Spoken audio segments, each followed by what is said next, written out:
32 metrų aukštimo kalno viršūnės. Apylinkės matomos maždaug 28 km atstumu į vieną ir kitą pusę. Miško raudonas pastatas ir bokštai mūsų kaimynai Vilniaus universiteto psichologai. Visi mokslininkai, jos yra Vilniaus programas, pas mus lankytojams naktiniams nakties metu vienas teleskopas yra čia viršutiniame bokšte, kitas gretimai ten dešinėje žemiau mažesnis bokštas teleskopas. Vykams stebėjimus visomis naktimis būtina sąlyga registracijos. Mes maždaug apie pietus sekam įvairių šalių palidovo paimtą informaciją, matom kokius kartus dirbo tarptautiniai kosminiai stočiai. Nuo nuskridimo ir priskridimo, ir kurių laikai sudėta kelių misijų kartas. Tada mes prieš reikia šią parodą, italų astronautė Samantha dar dirbo kosminėje stotyje, dabar jau sugrįžus, praleido 199 paras vienu buvimu vienos misijos metu. Ten užstrigo keletas tokių ir retesnių meteoritų, tai yra vienoje ir kitoje pusėje perkelių meteoritai, ir viduje tokios gelsvos dėmelės matomos. Tai yra palasitai mineralai, reta mineralų rūšis sutinkama akmeniniuose geležiniuose meteorituose. Nuo centre du mėnulio gabaliukai, mėnulio meteoritai. Jie atskrieja iš mėnulio, nukrytę Alžyre. Principai, jeigu į mėnulį trenkėsi didesnis meteoritas, išmuša dalį medžiagos, kuri pritraukiama, nukrenta mūsų Žemė. Bet kadangi detaliai yra ištyrinėtas mėnulio gruntas, tačiau mažiausiai turbūt 90% pagal visus parametrus, tai per mėnesį iš Paragvajaus buvo siunta į Lietuvą privačiam asmeniui, fiziniam asmeniui. Joje buvo deklaruota, kad tai yra geležies rūdos pavyzdys moksliniams tyrinėjimams. Buvo deklaracijoje įvertinta 36 kukliais eurais, tai ko gero daugiausiai įtarimo sukėlė muitinė, kad kažkas čia yra ne taip. Tai jie pasikvietė Vilniaus universiteto geologijos katedros mokslininkus, kurie atliko labai detalę analizę, spektroskopiją atliko, čia buvo nustatyta apie 85% gryniausios geležies, kokio Žemėje nesurandame, apie 10% nikelio ir likusieji procentai jau sunkesnieji cheminiai elementai. Tai muitinės dėka jisai dabar atkeliavo džiugint lankytojų.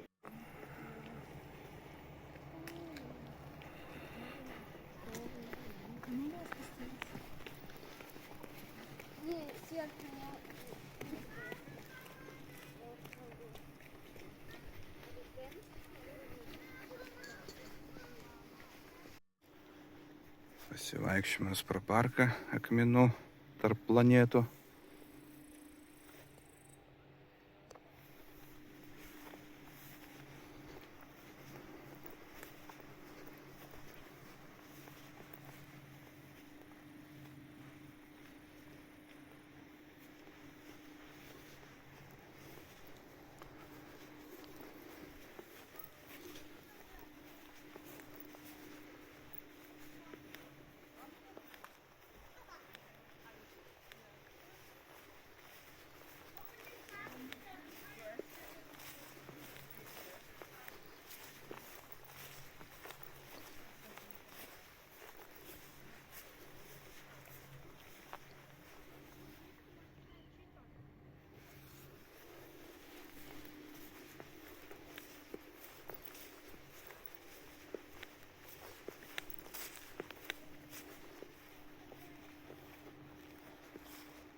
Laikas vakarieniai, po geros ekskursijos galima gerai ir pavalgyti.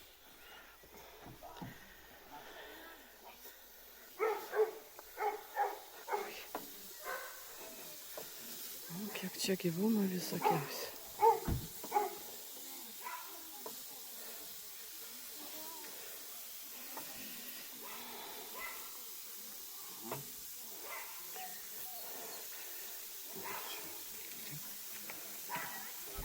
Gelis.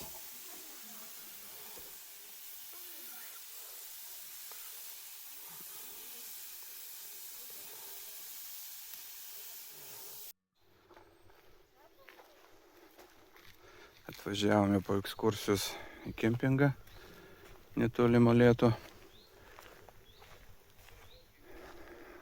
Pavasarį jau čia buvom.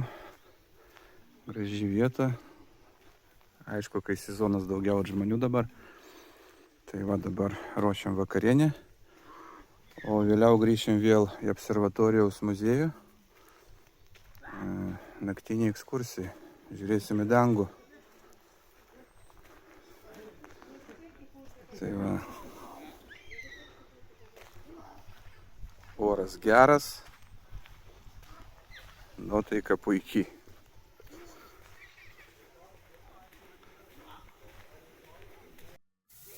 Ką, vat ir rezultatas.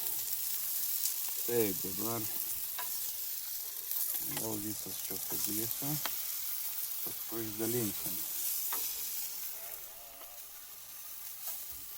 Kaip gražu. Grįžuočiai. Šitas gal atskirai padėsiu.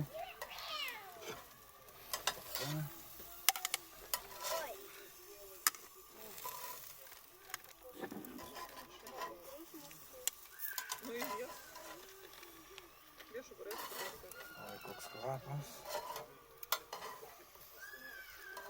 Ir šiltas vanduo ežere.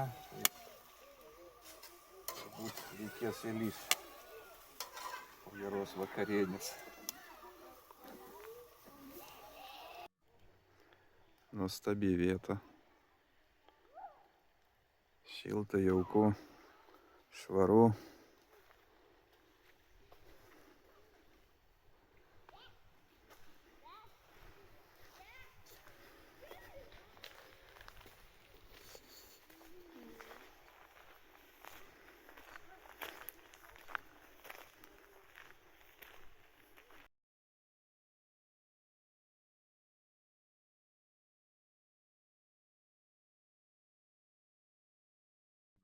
Grįžome vėl į muziejų. Dabar bus naktinė apžvalga. Žiūrėsime į dangų. Oras nuostabus.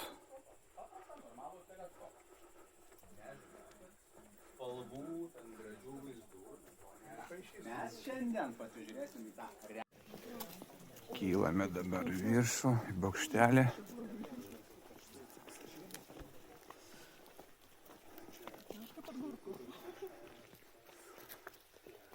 Naktį įspūdingas vaizdas. Šiaip tas muziejus taip atrodo kaip kosminis laivas.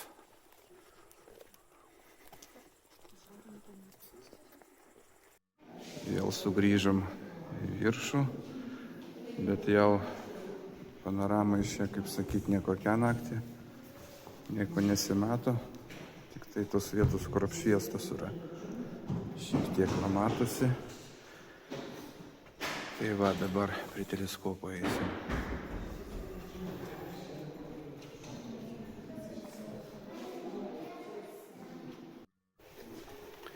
Kylame į viršų.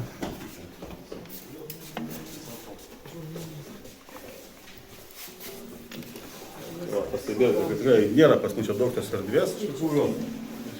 Ribojam tą lankytojų kiekį, o pats teleskopas yra pats didžiausias Šiaurės Europoje skirtas žmonėms visuomeniai. Šitą dalį aš išjungsiu.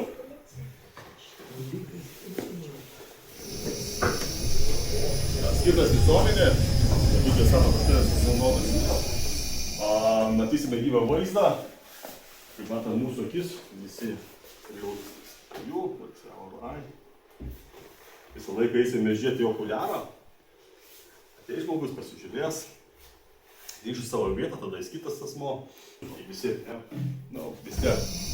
Keisis, reiškia, dangaus kūnas rodomas. Gali būti toj pusėje, arba noj pusėje. Tai būna žmonės žiūri į viršų, galvoja, kad jie patys čia įvydas sukasi kažkas, ne? Visą laiką mes žvaigždės matom kaip taškus. Nesvarbu, kokia dydžio būtų žvaigždė.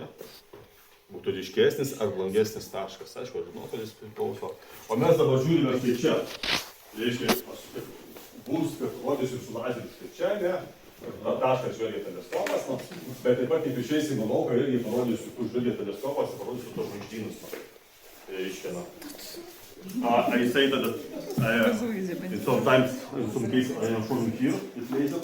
Čia va kupolas tas ir atviras dangus dabar yra. Position for opens, and then I will show constellations. Dar, turiu tokį daiktą. Esu pasiėmęs.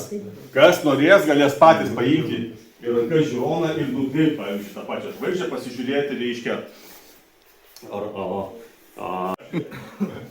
dar gerai, kad ją turim, tai būtų liūdna. Juda toliau prietaisas. Kaip Marsas tavo, kas sausa, šlažas, dėmesį suksiu, reiškia kupolą. Reiškia, maža yra trauka.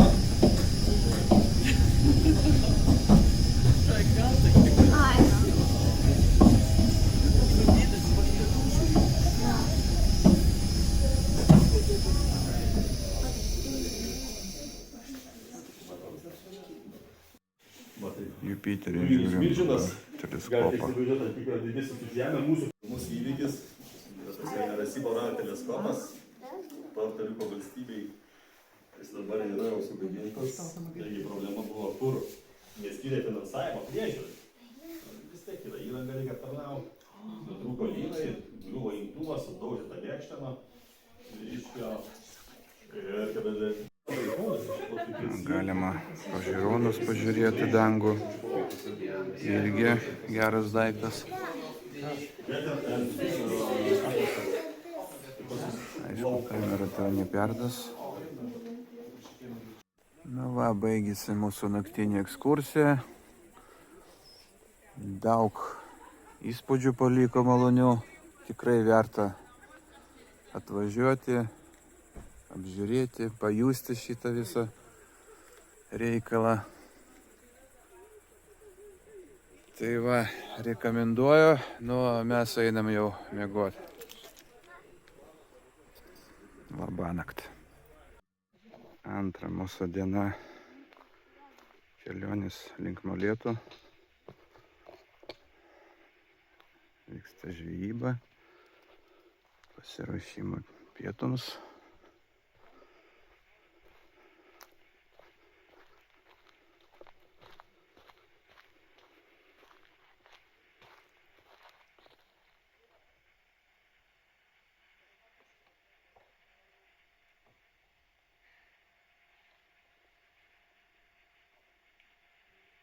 О, Первая есть?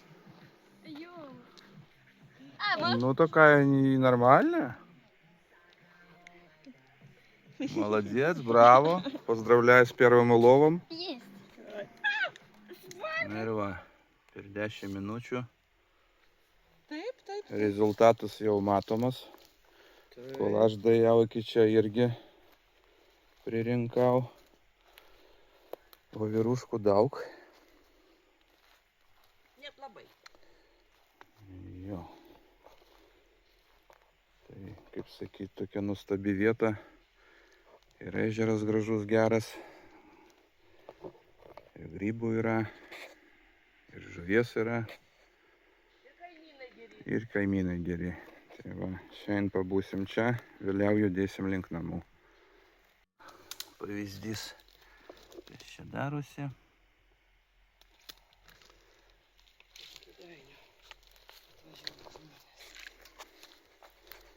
Tai va, ir grybienį turėsim, gal ir žuvienę. Ir pica. Ir pica.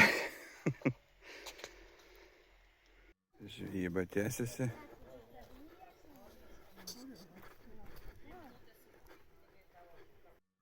Ką, greit pietus bus.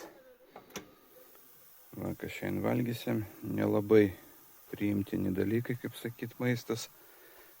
Pusfabrikatis. Tai... Bet nelabai daug laiko turim maisto ruošimai šiandien, nes daug veiklos. Ir grybus rinkti, ir žuvį gaudyti. Tai ir namo grįžti. irgi šiandien reikia. Tai ant greičio paruošim pizzą su kibinais. Įlysim į ežerą ir namo. Kažką jau pagavo, taip reikia.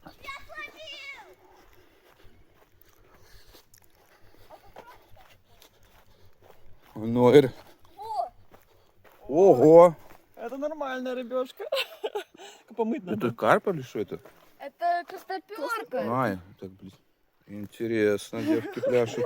Аж кукурузу повыворачивали. Что... У нас тяжело, у него удочка слабенькая для такой рыбы. А, Он типа это самое. Давай по воду. ну молодец. Так держать.